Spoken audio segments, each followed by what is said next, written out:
RU. Relatamos al mundo. Porque tu opinión es importante, síguenos en nuestras redes sociales. En Facebook como Prisma RU y en Twitter como @PrismaRU. 1:23 p.m. Hablemos de esta red social o sociodigital de Facebook. ¿Qué es lo que implica este nuevo escándalo, ahora llamado los Facebook Papers? Y hay varios datos para ir entendiendo este escándalo, este tema relacionado con Facebook, que atraviesa una crisis luego de la revelación de documentos que fueron entregados por el asesor legal de Frances Haugen, que es una ex empleada de Facebook, y que ofrecen una visión de esta cultura interna de Facebook, su enfoque sobre la desinformación o las fake news, la moderación del discurso de odio, la investigación interna sobre su algoritmo de newsfeed, la comunicación interna relacionada con el 6 de enero y más, lo que pasó en el Capitolio. ¿Y qué tiene que ver Facebook o cómo se está manejando? ¿Qué es lo que debemos saber también como usuarios de Facebook, si es que ustedes tienen una cuenta a través de esta red social?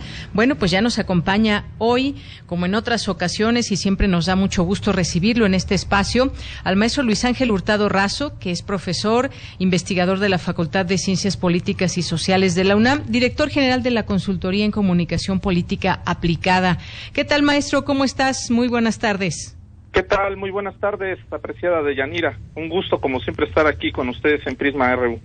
Gracias, maestro. Pues ahora con este tema de Facebook, tú que eres un experto en todo este tema de cómo usamos los mexicanos las distintas redes sociodigitales, pero pues ahora centrándonos en este papel específico que da cuenta de cómo sería o cómo podemos conocer un poco de esta política interna de Facebook. Cuéntanos tu punto de vista luego de conocerse estos ahora llamados Facebook Papers.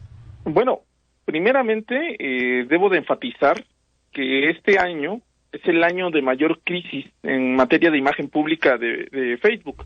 Uh-huh. Antes de esto, el peor año que había tenido esta red sociodigital era precisamente el 2017, con el antecedente directo de la fuga de información, o en este caso datos personales, de más de 5 millones de usuarios que fueron utilizados por la empresa británica Cambridge Analytica, precisamente para hacer contenidos que en determinado momento jugaron un papel importantísimo y que generaron una toma de decisión en las elecciones 2016. Recordemos esas elecciones tan controvertidas donde gana precisamente Donald Trump y donde esto propició que Mark Zuckerberg, propietario precisamente de Facebook, tuviera que ir a comparecer al Congreso de los Estados Unidos para explicar qué estaba ocurriendo en materia de uso de datos personales y, por supuesto, el papel que jugó Facebook en la elección del 2016. Bueno, ahora estamos frente a otro dilema, otro problema que este año se ha desencadenado nuevamente del uso de datos personales, el caso de la fuga de información que se dio a partir de Frances Haugen, una ex colaboradora precisamente de Facebook, que entregó directamente al Congreso de los Estados Unidos 10,000 páginas, o sea, 10,000 documentos internos, donde se revelaban diferentes conductas que ha tenido esta empresa en los últimos años. En este caso, debemos de centrarnos en la problemática del uso de datos personales para configurar algo que es delicadísimo, que tiene que ver precisamente con la opinión pública. ¿Cómo ha moldeado o ha propiciado el comportamiento de la opinión pública sobre ciertos temas esa red sociodigital? Tú mencionabas claramente en esta introducción de Yanira el caso precisamente de lo ocurrido el 6 de enero en el Capitolio, y donde justamente Facebook jugó un papel importantísimo para difundir muchos de los mensajes que hacían esta convocatoria para las personas que acudieron a este lugar. Otro de los elementos más reveladores es el papel que ha jugado esta red sociodigital en dos temas que hemos padecido en los últimos 5 años, o sea, desde el 2017 a la fecha, que tiene que ver precisamente con la desinformación digital, mejor conocida como fake news, y el tema de los discursos de odio. Yo lo he venido diciendo en reiteradas ocasiones. Muchas veces Facebook lo que ha hecho para tratar de aminorar toda esta crítica que se le ha generado y que impacta directamente en su imagen pública es crear nuevas políticas que en teoría van a controlar los discursos de odio y, por supuesto, la difusión de información falsa o todo lo que tiene que ver con fake news. Ya vimos con la revelación precisamente de estos Facebook Papers que Facebook no ha hecho gran cosa. Esta situación que yo sospechaba y que había manifestado en diferentes ocasiones, de que Facebook no hacía nada, nada más aparentaba que hacía algo acerca de esos dos temas tan controversiales, pues ya lo está revelando precisamente las 10,000 páginas de los documentos que Haugen entregó precisamente al Congreso y que ahora recientemente se difundieron el pasado lunes en 17 medios de comunicación en Estados Unidos. O sea, esto que acabamos de conocer ya directamente es una muestra de que muchas veces, no estoy diciendo que nada más Facebook, sino que muchas veces muchas de estas redes sociodigitales aparentan, a partir de ciertas políticas que ellos generan, combatir estas problemáticas que tenemos tan presentes, que es los discursos de odio, la desinformación digital, fake news, por supuesto todo lo que tiene que ver con los linchamientos digitales, con la construcción de ciertos estereotipos, porque recordemos que en esta filtración también viene incluido lo de los estereotipos, sobre todo en la red sociodigital Instagram, acerca de las mujeres, crear ciertos estereotipos que tengan precisamente, apelan precisamente a que las mujeres, sobre todo a las mujeres que consuman estos datos o esta información en esta red sociodigital, le creen un ideal a seguir.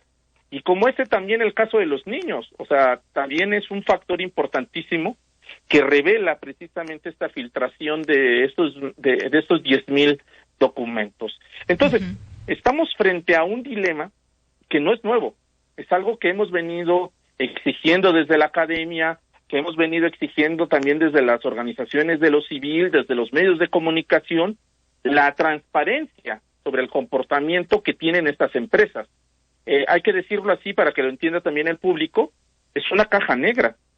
Nosotros a veces creamos ciertas hipótesis, ciertas premisas de cómo actúa esta red social, cómo viene precisamente presentándose ante nuevas políticas, pero realmente el que sabe o los que saben cómo se está generando el comportamiento y el uso de los datos personales, pues solo son unos cuantos al interior de estas empresas. Este es el dilema que actualmente estamos enfrentándonos. Facebook no es el único, es una batalla que hemos venido enfrentando desde hace muchos años. En el caso de Twitter es otro ejemplo, el caso de TikTok más recientemente y por supuesto YouTube, porque muchas veces no nos dan explicaciones a veces de por qué ciertas cuentas son censuradas o son bloqueadas, o por qué a veces ciertos contenidos, yo fui víctima de ello, son bloqueados. O sea, en ese sentido, no hay una transparencia en el manejo precisamente de los datos personales y sobre todo en las políticas internas en la toma de decisiones. Yo lo he dicho así, muchas veces estamos dejando un valor muy importantísimo y un poder muy grande a estas empresas de que ellos decidan, en el caso de los fake news, qué es verdadero y qué es falso. O sea, estamos ante este dilema en el cual dices, ok, ¿por qué está circulando cierta desinformación digital? ¿Y por qué hay información digital que tú consideras que es falsa y muchas veces es verdadera? O sea, estamos ante ese dilema. Justamente esta revelación nos hace replantear, repensar y por supuesto reposicionar o reconstruir ciertas premisas que ya teníamos en el pasado. Así es, maestro. Pues cuántas cosas se pueden decir de todo esto, porque efectivamente, pues es un enorme dilema de pronto el uso de estas redes, si las usamos, si no las usamos, o cómo es la mejor manera en que podemos usarlas. También tienen posibilidades de privacidad, por ejemplo, pero son muchos papeles los que se han y se van a seguir conociendo en los próximos días de estos papeles de Facebook. Y también aquí quizás cabe la pregunta: ¿qué responsabilidad tiene el usuario cuando pues ahora se nos dice que estos productos perjudican a los niños, avivan la división, debilitan nuestra democracia? Eso es lo que ha declarado esta extrabajadora de Facebook. Dice que los dirigentes de la empresa saben cómo hacer que Facebook e Instagram sean más seguros, pero no hacen los cambios necesarios porque han antepuesto sus astronómicos beneficios que tienen, sus ganancias y demás.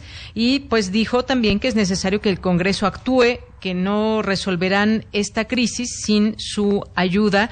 Esto instando a los legisladores a tomar medidas. Esto todavía no se sabe dónde va a parar todo este escándalo y si va a haber quizás algunas reglas más claras para Facebook o no, pero por lo pronto millones y millones de usuarios en el mundo están utilizando en este momento Facebook. Y yo preguntaría aquí en esto, maestro, somos, pues muchas veces se dice el uso de estas redes es gratuito, pero cuando es gratuito es que nosotros mismos somos ese producto. ¿Y qué responsabilidad también tenemos los usuarios? Pues con qué criterio acercarnos a estas redes o con qué criterios deberían actuar precisamente estas enormes empresas que valen millones y millones de dólares, pero que no dan estas posibilidades a sus usuarios de tener un buen uso de las redes sociales. ¿Hasta dónde la responsabilidad de la empresa y de nosotros mismos? Bueno, primeramente, creo que, como lo he manifestado en este espacio, mi estimada Deyanira, hay que recordar que Facebook es una empresa, igual que todas las otras redes sociodigitales. Y lo que les interesa a estas empresas es generar ganancias. No son una empresa, bueno, más bien no son un activo de bien común o de fin común, como son los medios de comunicación públicos, como precisamente en el que estamos ahorita, que hay una ración moral y, por supuesto, un compromiso con la sociedad. En el caso de Facebook y todas las redes sociodigitales no existe eso.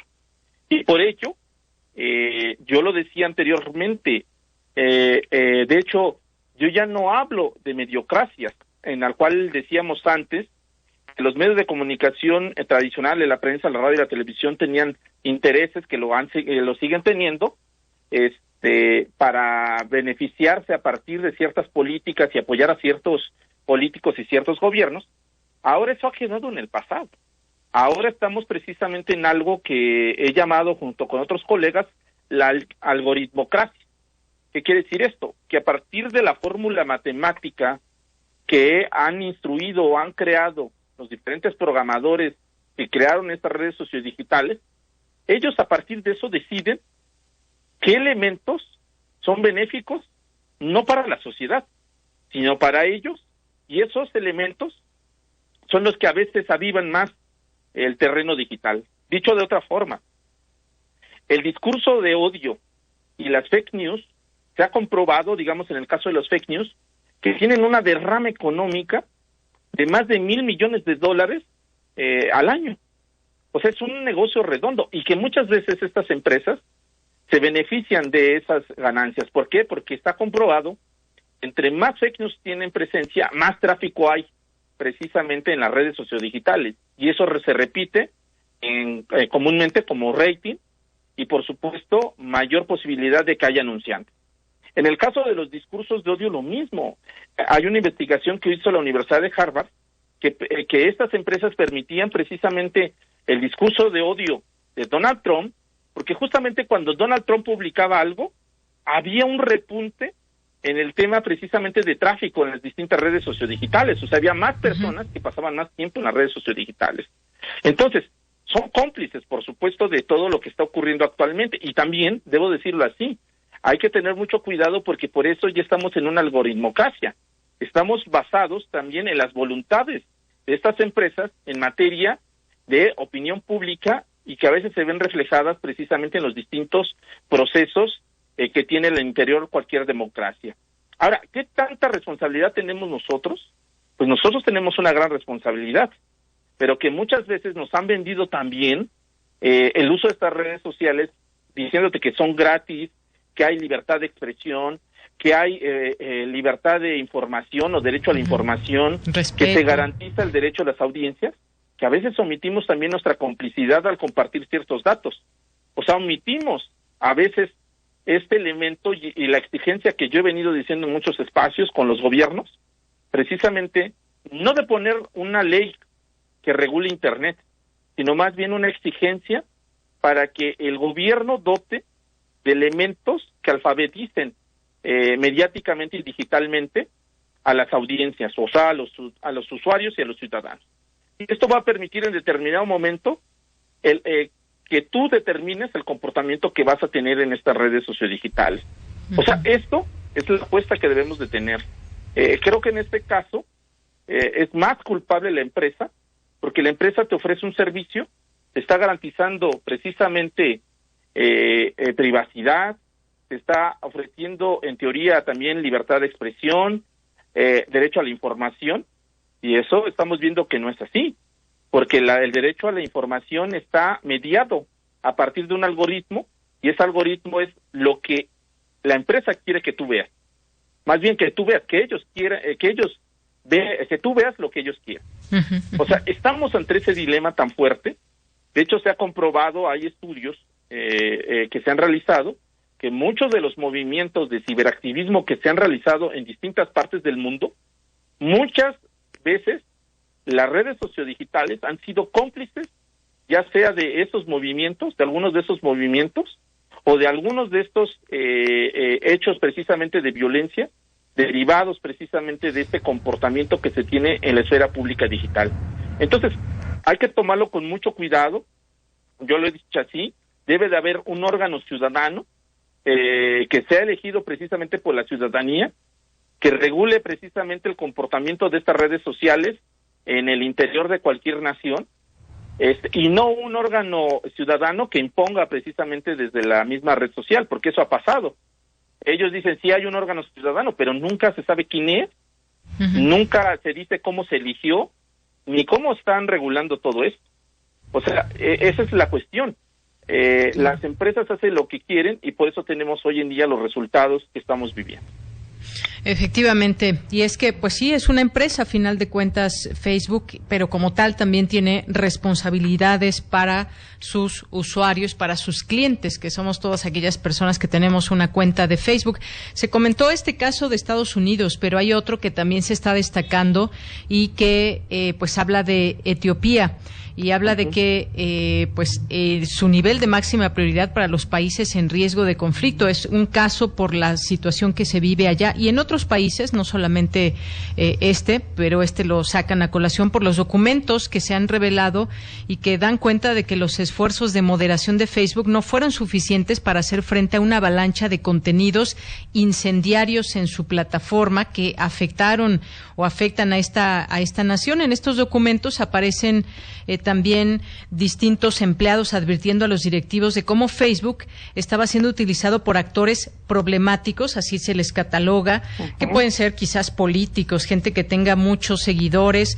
Entre ellos dice, por ejemplo, estados y organizaciones extranjeras para difundir discursos de odio, contenidos que incitan a la violencia, en este caso en Etiopía, pero también otros países en desarrollo, donde su base de usuarios sigue creciendo. Y según estos documentos, Facebook también ha sabido, al menos desde 2018, de la existencia de traficantes de personas que utilizaban su plataforma de esta manera, según los documentos, y pues prácticamente no se hizo mucho o eran acciones tardías. Está ante un escándalo muy fuerte, sobre todo pues no solamente de imagen, sino también de sus propios usuarios y lo que pueda pasar con esta empresa, que al conocer esto, ¿qué es lo que puede pasar con esto? Termino, maestro. ¿Qué es lo que puede pasar para esta empresa que ya está ahora, digamos, en el banquillo de los acusados? Pues básicamente, lo tengo que decir así, lamentablemente, estimada Deyanira, no creo que pase nada. O sea, ya tuvimos un escándalo igual de estas magnitudes con el caso Cambridge Analytica, en donde se comprobó que esta empresa intervino en 89 procesos electorales, o sea, 89 procesos electorales, no es cualquier cosa. Y no solamente 89 procesos electorales, también participó en más de 40 procesos de referéndum. Recordemos el caso del Brexit, que es uno de los más destacados, y por supuesto el plebiscito por la paz en Colombia. Se llevó al banquillo de los acusados a Mark Zuckerberg, y él lo único que dijo en esa comparecencia es: yo creé la plataforma, pero yo no puedo dominarla, porque básicamente el contenido lo determinan los usuarios. Y si yo precisamente elimino ciertos contenidos o hago que se muevan los contenidos, estaría interviniendo en la voluntad ciudadana. Yo estoy casi seguro, porque aparte una de las enmiendas en Estados Unidos es precisamente el derecho a la propiedad privada. De hecho, está por encima de la libertad de expresión y por encima precisamente del derecho a la información. El derecho a la propiedad privada es tan importante en los Estados Unidos, de hecho es parte de toda esta cuestión de el capitalismo, que es muy difícil que un gobierno intervenga al interior precisamente de las políticas de una empresa. Entonces, bajo toda esa lógica, yo creo que esto simplemente va a dejar nuevamente a que Facebook se autorregule, como lo ha venido haciendo en los últimos años, pero realmente no van a pasar a mayores, porque debo decirlo así, y con los datos me amparo. Facebook hoy en día debemos de considerarlo como el quinto poder a nivel mundial. El Producto Interno Bruto que genera Facebook supera precisamente el de nuestro país. O sea, imagínate cuánto poder no tiene actualmente esta empresa. Claro. O sea, es enorme, y justamente los gobiernos, sobre todo en Estados Unidos, se han percatado que el llamado corredor de Silicon Valley puede ser la quinta potencia en Producto Interno Bruto del mundo.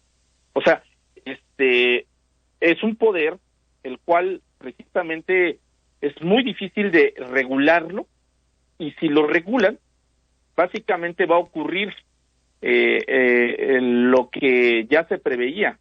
Va a ser un embate en contra del gobierno, porque ahora tienen un poder impresionante. Lo digo así, la algoritmocracia llegó para quedarse. Tienen muchísimo poder, y hay un dato que quiero poner a colación. Si en llegado un momento empiezan a actuar en contra de las principales redes sociodigitales, no dudo que Mark Zuckerberg actúe creando una nueva red sociodigital. Ya vimos el caso de Donald Trump, que recientemente acaba de anunciar la creación de su propia red sociodigital.